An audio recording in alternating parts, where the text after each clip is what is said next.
Stephen Curry has been a top player in the league for a while now, but it feels like we haven't seen him dominate in the way we know he could and has done in the past. And I'm talking about dominating. Back-to-back unanimous MVP Steph Curry, 73-9 Steph Curry, top 3 player in the league, drawing comparisons to Michael Jordan Steph Curry. I'm gonna be real. I miss him and his entertaining style of basketball being played night in and night out. Don't get me wrong, he's still an amazing player and arguably the best point guard in the league. But as soon as Kevin Durant signed to the Warriors after losing to them in the previous playoffs, even though being up 3-1, that has really forced Steph Curry to take a back seat and work side by side with Kevin Durant. Even though we know Steph Curry could definitely do amazing things without KD being there. The last time we've seen a superstar have to take a lower role to make room for an even bigger star would be Dwayne Wade when LeBron showed up to Miami. What I'm trying to say is that we haven't seen Curry dominate in the playoffs like he usually does because of being the sidekick to KD. But last season, it almost felt like we took a time machine back to prime playoff Steph Curry. And I'm here to argue why I believe Steph Curry's 2019 playoff run may have been the best run in his entire career, with KD being out for a majority of the second round, completely out in the Western Conference Finals, and only playing 1.5 games in the finals. We got to see Steph Curry wreak havoc against all of his opponents, giving us a good flashback to what he used to do leading the team pre-Kevin Durant era. How well did Steph Curry do in the playoffs? Let's have a look, shall we? In the first round of the 2019 playoffs, the Golden State Warriors matched up against the LA Clippers. Steph Curry had a very good series against the Clippers, averaging almost 25 points, 7 rebounds, and 5 assists on really good shooting numbers. Curry's best game against the Clippers would be Game 1, where he dropped 38 points and grabbed 15 rebounds. This was his best game in the whole series because right after that, Kevin Durant would go on to kill the Clippers by himself. I don't know what reporter asked him what question, but it sure did spark something in KD. Kevin Durant would say this right after Game 1 at one of their team practices when asked. Kevin Durant, you know who I am. Y'all know who I am. Like I said before, Kevin Durant would go on to torch the Clippers. Steph Curry had a couple other notable games too. In Game 2, Steph Curry finished with 29 points, 4 rebounds, and 4 assists. KD would drop 45 in Game 5, and he would go on to drop 50 in the game right after. Steph also helped out with 24 points to eliminate the Clippers and move on to the second round. This series helped Steph Curry find his rhythm, and that's why it wasn't as impressive as the following rounds. Now, let's have a look at round 2. In the second round of the playoffs, Curry came up against the Houston Rockets led by James Harden. His overall stats stayed about the same from the first round. In the first game of the series, the Warriors only won by 4 and Curry had 18 points and 7 rebounds, but Klay definitely led the show with 35 points. KD went out with a calf injury in Game 2. This allowed Steph Curry to lead his team once again like they were back in 2016. The Warriors would go up 2-0, but then would lose the next 2 games in Houston, so the series was tied 2-2. Game 5 was a very crucial one, and the Splash Bros did not disappoint. Klay Thompson scored 27 points while Steph Curry dropped 25 points. Now that they were up 3-2 in the series, it was time to close it out in Houston. This was by far the most odd game that Steph Curry witnessed in all of his career. He had 0 points at halftime, but luckily Klay Thompson did hold his own, which kept the Warriors in the game. The second half was a completely different story for Steph Curry. He seemed to just flip the switch and drop 33 points in the second half, including a game-clinching shot that would ultimately lead to their victory. It reminded all NBA fans that Steph Curry was very well capable of taking over games when needed to in the playoffs. Now that the second round is done, we get to take a look at the conference finals, and this is where Steph Curry really took off. Let's have a look. In the conference finals, Steph Curry really showed off his talents. Going up against the Portland Trailblazers meant Steph Curry had to ball out because the other team featured Damian Lillard, the man that had just hit this shot. Lillard, long range 3, and it's good! At the buzzer! Damian Lillard! Are you kidding me? This wouldn't be an easy task for anyone. Somehow, Steph Curry didn't only manage to beat the Portland Trail Blazers, but he managed to destroy them. The Warriors swept the Blazers, and Steph Curry managed to put up some amazing numbers doing it. All of his major statistics went up, while all his percentages stayed about the same. Steph Curry averaged an absurd 36.5 points the whole series. This is the most points Steph Curry's averaged in a playoff series in his entire career. He was straight balling the entire series. It had seemed like he went back to his MVP self. Here's a fun fact.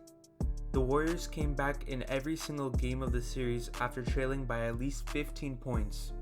As the leader of the team, you have to always make sure that your teammates aren't discouraged even though they may be down. And who would have been the leader of the Warriors? None other than Steph Curry. To be a great basketball player is one thing, but to also be a good leader is another. Being a good basketball player only elevates yourself, while being a good leader elevates you and the rest of your team. It's an attribute that isn't commonly found in today's game, but Steph Curry somehow has it.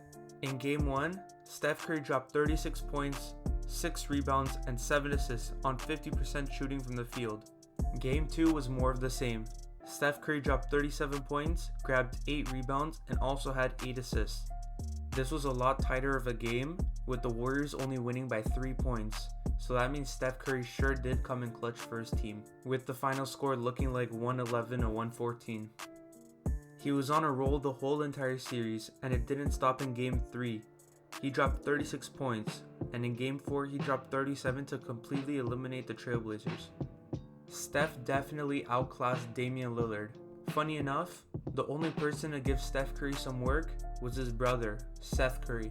But at the end of the day, Steph Curry was a better basketball player, so no one on the Trailblazers was going to stop him.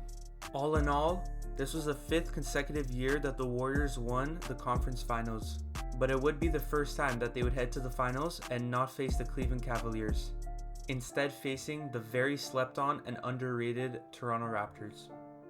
Would this finally be Steph Curry's chance to get that finals MVP he's been needing for so many years? It finally looked like it was going to happen. All the stars were aligning. He was red hot on fire the entire postseason that year. Not to mention, KD was injured, so there was no way he would take the finals MVP from Steph Curry. Steph was in desperate need of that finals MVP too, leaving a massive hole in his resume to make the Hall of Fame. Every hater used the fact that he'd never won a finals MVP to say that he wasn't one of the best basketball players of all time. Would this finally be the year that it would happen? Let's have a look. The finals was a very entertaining series. As a Toronto Raptors fan, I was very scared of the Warriors because even though they didn't have KD, it looked like Steph Curry could get the job done by himself. Steph did very good this series, but of course, the Toronto Raptors were a much tougher and better team, and they were led by superstar Kawhi Leonard. This wouldn't be like the Western Conference Finals, where it was a cakewalk. Steph Curry would also have to rely on his team to make sure that they would win. Every single game felt like a nail-biter, but that could just have been because I was a Raptors fan, and we had the chance to secure our first championship. Here are Steph Curry's numbers that he averaged for the entire series. His numbers look fantastic. Not as good as the Western Conference Finals, but still really good. In Game 1, Steph Curry dropped 34 points to set the tone for his team, but it wasn't enough to overcome the Raptors. In Game 2, it was a completely different story. Steph Curry ended up only having 23 points, but that was still enough to overcome the Raptors to tie up the series 1-1, and now they were heading home. Game 3 for Stephen Curry was an historic one. He finished the game off with 47 points, a playoff career high, but it still wasn't enough to overcome the Raptors. The Raptors ended up winning Game 3 by 14 points. Game 4 also saw the Raptors win, which would put them up 3-1 in the series. Steph only ended up having 27 points, but that's still a lot. Maybe not that much that you'd expect from Curry, but you have to cut him some slack. He had to carry the whole team on his back. With Game 5 being a do or die for the Warriors, this meant that Curry had to put on a show for sure, and that's what he did. He ended up dropping 31 points. Game 5 also saw the return of KD into the lineup, but he ended up tearing his Achilles. Still, that little bit of a push from KD ended up helping a lot as they ended up winning the game. Game 6. With the season on the line, Steph wouldn't go down without a fight. Klay Thompson ended up tearing his Achilles in the third quarter after having 30 points. And Steph, he finished off with 21. He had the chance to save his team late in the fourth, taking a shot that would put them up by 2 points with less than a minute left. Green catches it, back to Curry, puts up a three. Won't go, rebound Cousins deflected. Oh, well that wasn't supposed to happen. Huh. Well, that completely changes everything. Unfortunately, Steph Curry and the Warriors weren't able to overcome the Toronto Raptors, putting an end to Steph Curry's historic 2019 playoff run, one that I believe should be considered the best in his entire career. Maybe not in terms of overall success, but as his individual statistics. Even though it didn't have the best ending, Steph Curry's 2019 playoff run was great and might have been the best in his entire career. He had fantastic numbers and had to lead his team. It all depends on how you look at it. Now, I want to hear from you guys. How do you think Steph Curry did in the 2019 playoffs? And do you think that it should be considered the best in his entire career? Please let me know. And while you're at it, if you enjoy the content that I make, it would mean a lot if you could leave a like and subscribe if you like basketball content like this video. Cheers.